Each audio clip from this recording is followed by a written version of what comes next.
E para contribuir com a compreensão de toda essa situação no Oriente Médio, a gente conversa agora com o professor de Relações Internacionais do IBMEC do Rio de Janeiro, José Niemeyer. Professor, seja muito bem-vindo aqui ao Jornal da Manhã. Mais uma vez, muito obrigada pela sua disponibilidade para ajudar a gente a entender esse cenário internacional. O grande temor, que fica agora é com a possibilidade da entrada também de novos atores nessa fase do conflito. O senhor acredita que o Irã possa, então, se envolver nessa etapa? Bom dia, um abraço a vocês, um abraço ao assinante da Jovem Pan. É o que já está acontecendo. Em abril, o Irã atacou Israel com mísseis, terra a terra, né? Mas ficou nisso, depois houve dispararam com as ações, Israel também, né? E agora, com a morte dos líderes do Hezbollah, que é um grupo que necessita de líderes muito fortes, porque senão eles perdem o controle dos seus liderados, né? E são milhares de liderados, no caso do Hezbollah, todos armados, né? O Hezbollah é um grupo terrorista que tem alguma potência militar, e que atua no sul do Líbano contra os interesses de Israel, no norte de Israel. Com a morte destes líderes, vão conversar agora com o Irã. O Hezbollah volta a precisar do apoio do Irã para continuar forte e continuar com seus objetivos, que é, como eles mesmos colocam, a eliminação do Estado de Israel. O meu receio é, se o Irã adentrar no conflito diretamente, o Líbano também vai ter que se pronunciar, porque o Líbano é um Estado soberano e independente. Então, será que teremos uma nova guerra Israel-Líbano? Por isso que as autoridades israelenses estão sempre colocando que não é uma ação contra o Estado libanês. Mas a questão é que o Estado libanês foi atingido na sua parte sul, né?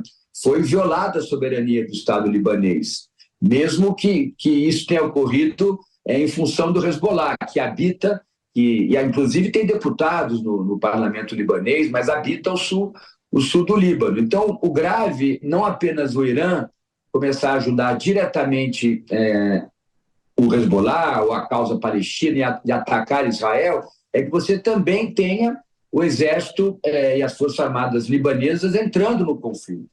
Tudo isso é muito grave, porque você tem a Síria ali também, que é um país que se coloca contra os interesses de Israel e contra os interesses norte-americanos.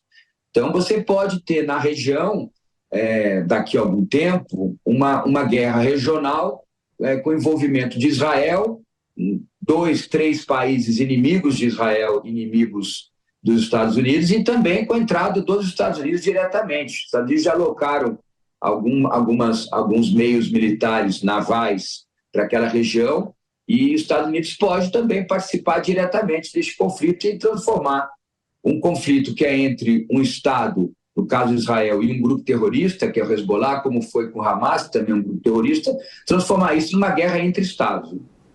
Sem dúvida, né, professor? Bom dia. Vai depender de toda a rearticulação agora e esse contra-ataque aí para nós sabermos dessa expansão, né, desse transbordamento aí para uma guerra realmente regional, como o senhor falou, que possa envolver depois aliados, Estados Unidos e outras potências. Mas eu queria conversar com o senhor desse simbolismo, né? 7 de outubro está se aproximando, um ano de ataques. Netanyahu muito pressionado, ainda tem toda a questão que envolve os reféns ainda em poder do Hamas e o simbolismo desse ataque, dessa proporção agora, praticamente uma semana do 7 de outubro. O 7 de outubro foi muito grave, né? Foi uma ação de muita violência do Hamas contra civis israelenses, inclusive mulheres e crianças, né? A informação que nós temos é que mulheres foram violentadas, assassinadas, crianças, bebês foram assassinados, algo bárbaro, né? Para observarmos nem só no século XXI, em qualquer momento da história humana, né? Esse nível de violência não pode ser admitido nunca entre humanos, né? Então, vai ter um simbolismo forte e a liderança israelense vai se aproveitar disso para continuar com essa agenda que eu chamo uma agenda de segurança absoluta, no caso do governo formado por Netanyahu e seus liderados. Eles têm que prestar conta ao seu eleitorado, que é o eleitorado mais de direita, de extrema-direita, ligado ao grupo político, ao partido Likud, né? E essa agenda de segurança absoluta vai continuar, e com esse simbolismo de agora comemorando um ano, não sei se posso falar comemorando um ano, mas passando um ano do atentado de 7 de outubro de 2023, isso deve ficar mais vivo na mente daqueles que apoiam o governo de Netanyahu. E com isso, Netanyahu e seu gabinete e seu governo, me parece que vão continuar com ações muito duras contra o Hezbollah, contra o Hamas, e, se for o caso, contra países, estados soberanos independentes que se colocam contra os interesses de Israel no Oriente Médio. Quem também se junta a nós a partir de agora é o nosso comentarista Cássio Miranda, que também vai te fazer uma pergunta, professor. Bom dia, professor. Bom dia, Marcelo. Bom dia, Soraya. Bom dia, Diogo. Professor, olhando para a morte do Hassan Nasrallah, eu gostaria que o senhor fizesse proporcionalmente uma indicação do tamanho dele para o Hezbollah e qual era a importância política. O senhor bem disse que o Hezbollah e o Líbano não são a mesma coisa, como Hamas e a faixa de Gaza necessariamente não eram a mesma coisa. Mas o Hassan tinha uma importância para o Líbano e para o povo libanês e para os seguidores do Hezbollah, obviamente. Eu gostaria que o senhor falasse um pouco sobre essa proporção, sobre o tamanho da figura do Hassan dentro do país e para esse grupo. Olha, essa liderança do Nasrallah, ele estava no poder há muito tempo. E esses grupos radicais, eles precisam da manutenção de uma hierarquia de poder. Porque existem também facções desses grupos. E precisa ter um líder que seja forte para manter essas facções unidas.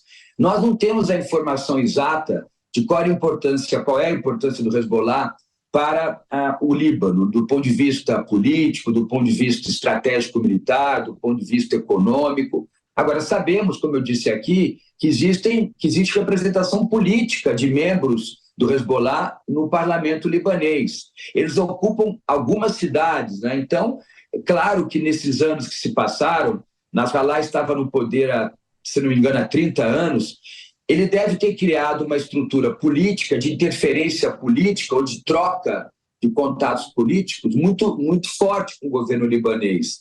E também de troca de favores. O Irã, como apoia esse grupo, também, aproveitando do Hezbollah, o Irã deve ter se aproximado cada vez mais do governo libanês e tendo dado efeito favores ao governo libanês.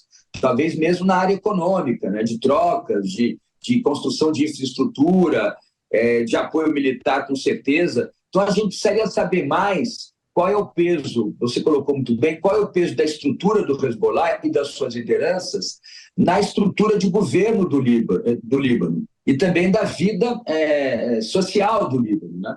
Com certeza, eles devem ter projetos sociais que são organizados a partir do Hezbollah. Como eu disse, uma base econômica no sul do Líbano pode ter sido aprimorada a partir do Irã e da ação do Hezbollah. É como se o Hezbollah fosse um grupo político, um grupo terrorista que atua a partir da violência, mas também tivesse um lado político muito forte e que ajuda a estruturar aquela região do sul do Líbano. Se é assim, com toda essa interdependência complexa, vamos falar, é mais grave ainda, porque por isso que o Líbano não consegue também tomar uma posição muito clara, nem se considerar atacado. Parece que o ataque foi só contra o Hezbollah. Essa interdependência complexa entre o governo libanês, a sociedade libanesa e o Hezbollah precisa ser mais investigada, mas deve ter algum nível de profundidade, sim. Agora a pergunta do Diogo, por favor. Professor, um prazer falar consigo. Eu vejo que depois daquele ataque através dos pagers e dos rádios comunicadores do Hezbollah, e agora esses ataques aéreos bastante intensos, a morte dos seus principais líderes, e segundo o jornal Jerusalém Post, Israel controlando, ou melhor, monitorando o espaço aéreo do Líbano e impedindo aviões que venham do Irã que pousem lá, como que o Irã poderia ajudar o que resta do Hezbollah? Excelente pergunta, bom dia. Realmente há uma distância de Israel para o Irã. Você tem Síria, você tem Iraque, ali você tem esses dois estados que se separam do ponto de vista territorial Irã de Israel. Também com a Força Aérea, o Irã tem uma Força Aérea, o Hezbollah não tem uma Força Aérea. O Líbano não tem uma força aérea muito forte, mas o Irã tem. E o que pode acontecer, que eu estou prevendo como um dos cenários, é uma invasão terrestre do Líbano, do sul do Líbano, por Israel. E nesse caso é muito sério. Quando você invade um país com as suas forças, com tanques de guerra, com infantaria, você, como foi feito em Gaza, né, principalmente na parte norte de Gaza, aí a guerra fica mais clara, fica mais evidente. Homens fardados e tanques de guerra e blindados entrando num país é sempre muito forte para todos que participam do conflito, da guerra, nesse caso uma guerra convencional ainda.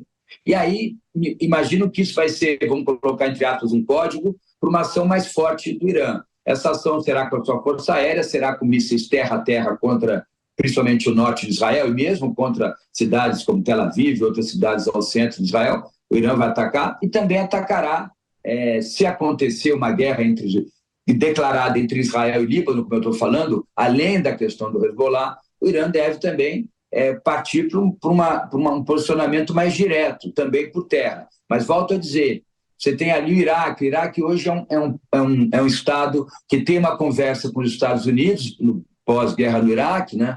Pós-domínio americano daquela região, mas também tem uma conversa com o Irã. Então, nós precisamos aguardar se vai haver, para a gente poder entender mais a mecânica de uma possível guerra entre Líbano e Israel, entre Irã e Israel, ou entre esses dois, Líbano e Israel contra Líbano e Irã contra Israel, nós precisamos entender se vai haver ou perceber se vai haver mesmo uma invasão terrestre do Líbano, que eu acho bem possível que ocorra.